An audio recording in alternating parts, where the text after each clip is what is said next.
but you used to fit right here. I'd hold you up and say to your mother, this kid's gonna be the best kid in the world. This kid's gonna be somebody better than anybody ever knew. And you grew up good and wonderful. It was great just watching you every day. It was like a privilege. Then the time come for you to be your own man and take on the world, and you did. But somewhere along the line, you changed. You stopped being you. You let people stick a finger in your face and tell you you're no good. And when things got hard, you started looking for something to blame, like a big shadow. Let me tell you something you already know. The world ain't all sunshine and rainbows. It's a very mean and nasty place, and I don't care how tough you are, it will beat you to your knees and keep you there permanently if you let it. You, me, or nobody is gonna hit as hard as life. But it ain't about how hard you hit. It's about how hard you can get hit and keep moving forward. How much you can take and keep moving forward. That's how winning is done.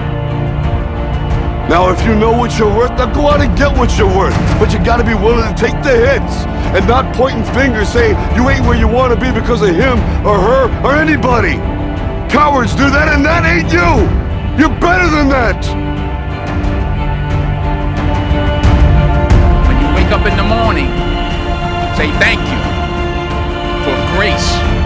Thank you for mercy. Thank you for understanding. Thank you for wisdom. Thank you for parents. Thank you for love. Thank you for kindness. Thank you for humility. Thank you for peace. Thank you for prosperity. Say thank you in advance for what's already yours.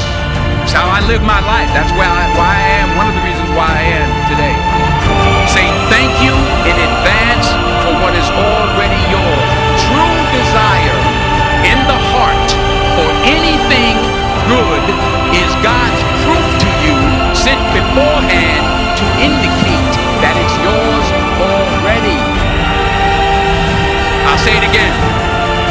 True desire in the heart, that itch that you have, whatever it is you want to do, that thing that you want to do to help others and to grow and to make money, that desire, that itch, that's God's proof to you, sent beforehand already to indicate that it's yours.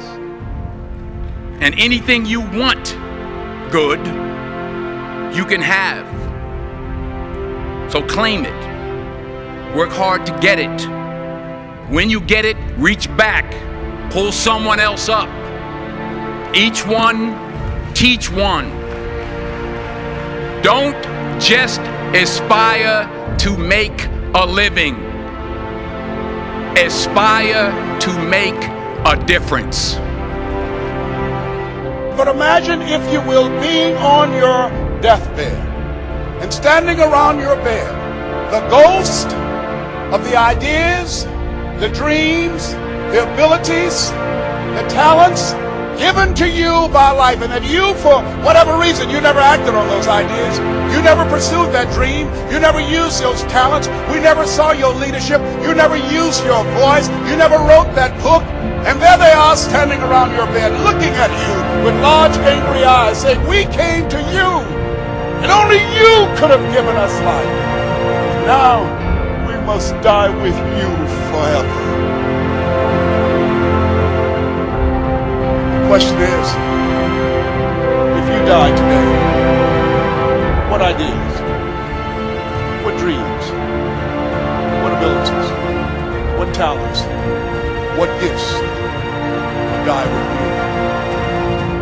you? So you've got the choice here today of one of two easies. Easy to or what? Easy not to. I can give you in one sentence how I got rich by the time I was 31. Here it is in one sentence. I did not neglect to do the easy things I could do every day for 6 years. Underline. I did not neglect. That's the key.